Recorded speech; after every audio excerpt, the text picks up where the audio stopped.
Chapter 10: The Automobile and the Airplane. Steam engines and electric motors gave mankind power machines that have changed the world tremendously and have allowed people more leisure than they have ever had before.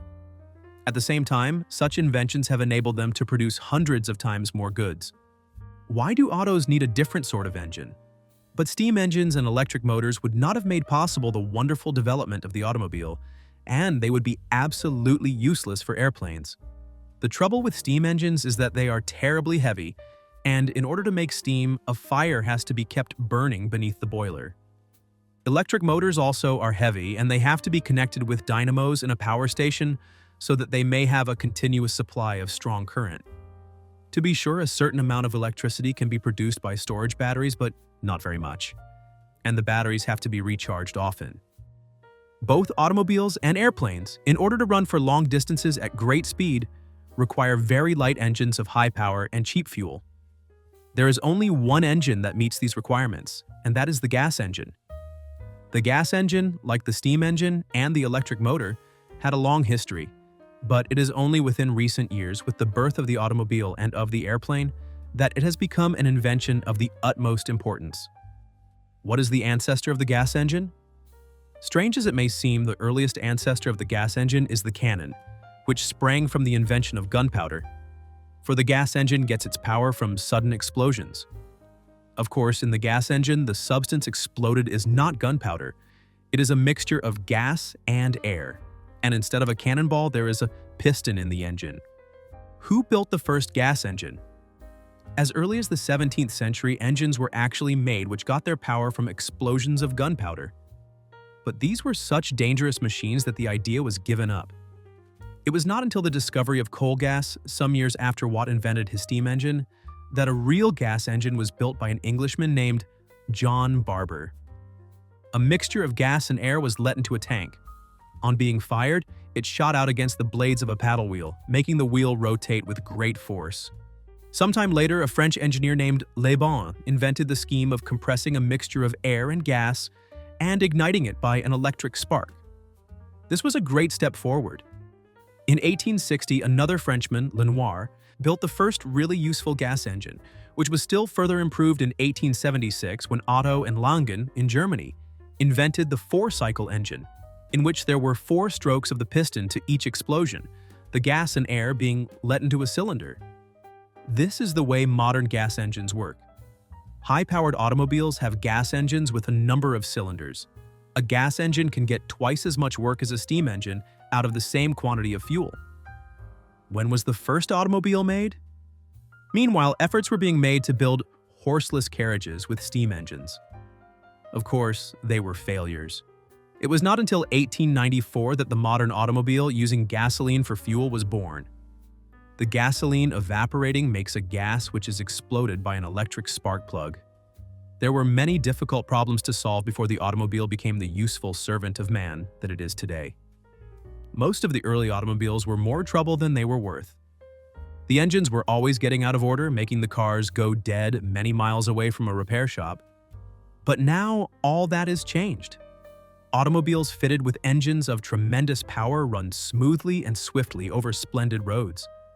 In the United States alone, there are some 25 million automobiles in use, and the country has been covered with a network of wide roads for them to travel on. Great motor trucks carry all kinds of merchandise, and motor buses furnish cheap transportation between towns and take the country children to and from fine central schoolhouses. While all this was going on, men were trying to solve the age-old problem of flight through the air. Ever since man has lived on the earth, he has envied the birds, because they could do easily and naturally something that he could not. They could fly. For hundreds of years, man's attempts to fly all ended in dismal and often tragic failure. When did man first fly in the air? It was thought that the key to the problem had been found when the balloon was invented. It was in 1783 that the first successful flight through the air by balloon was made. The first balloons were filled with hot air, which, being lighter than cool air, rises above it. Later, balloons were filled with hydrogen, a very light gas.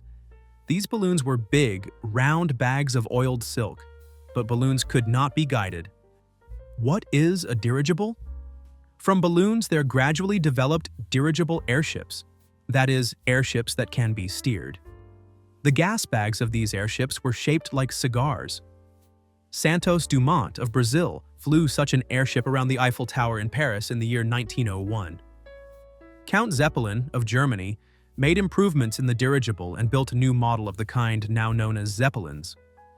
The ancestor of the airplane was not the balloon, but the kite. The kite is supported in the air by the pressure of the wind as it rushes up under the flat surface of the kite. The idea was put to practical use in gliders.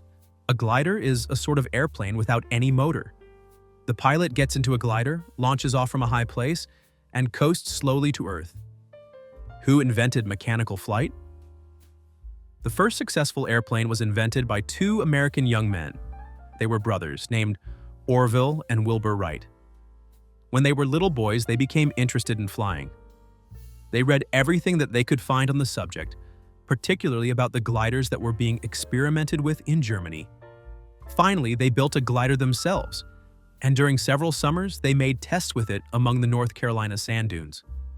Their problem was how to control the glider, how to steer it, and how to keep it from being turned over by the wind.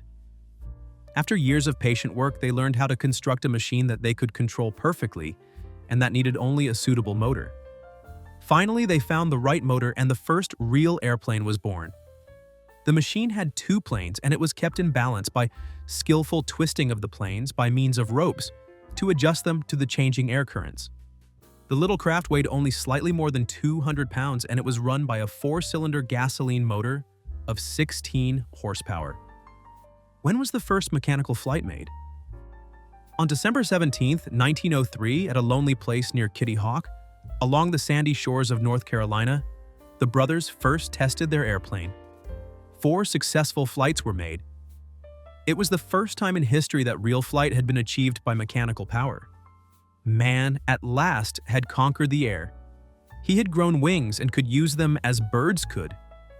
We have not space to tell about the development of the airplane since then, how it was improved, made larger, fitted with more powerful motors and propellers, and its speed increased until it could leave behind the fastest trains.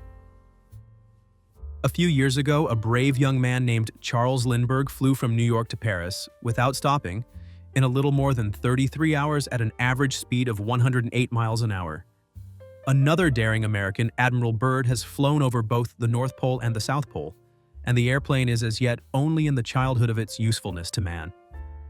And that's the end of This Man-Made World, written by Anthony R. Fisher back in 1931. It's a fascinating look at the technological and scientific breakthroughs of that time, showing how human ingenuity was already transforming daily life and shaping the modern world. With a real sense of wonder, Fisher talks about inventions like the car, the airplane, radio, and electricity, capturing the excitement and optimism that marked the early 20th century.